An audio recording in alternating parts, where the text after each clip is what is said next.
फ्रेझरपुरा police स्टेशनच्या हद्दीत घरफोडी आणि चोरीच्या घटनांमध्ये एक मोठी वाढ झाली होती। या मालिकेचा शेवट अखेर पोलिसांनी लावला असून 4 विधी संघर्षित बालकांच्या टोळीचा पर्दाफाश करत लाखोंच्या मुद्देमालासह एक मोठे गुन्हेगारी रॅकेट उघडकीस आणला आहे। फ्रेझरपुरा पोलीस स्टेशनच्या हद्दीत गेल्या काही दिवसांपासून gas cylinder, solar plate, mobile, दुचाकी आणि इतर वस्तूंच्या चोरीच्या घटना घडत होत्या।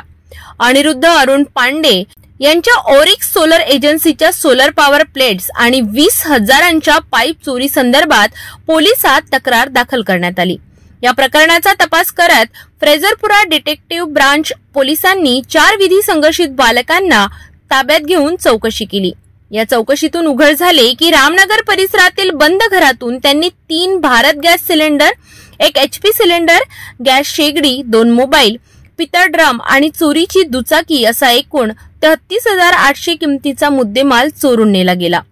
हे सर्व बालक भरदिवसा बंद घरे हेरून त्यात घुसत आणि चोरी करून पसार होत असत, अशी कबुली त्यांनी पोलिसांसमोर दिली।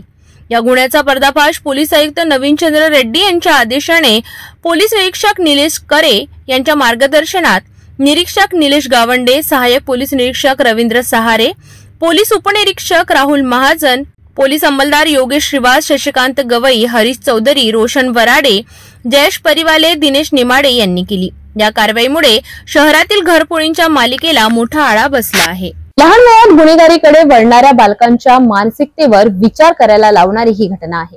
फ्रेझरपुरा पोलिसांची तत्परता आणि योग्य तपासामुळे एक मोठा रॅकेट उघडकीस आला आहे।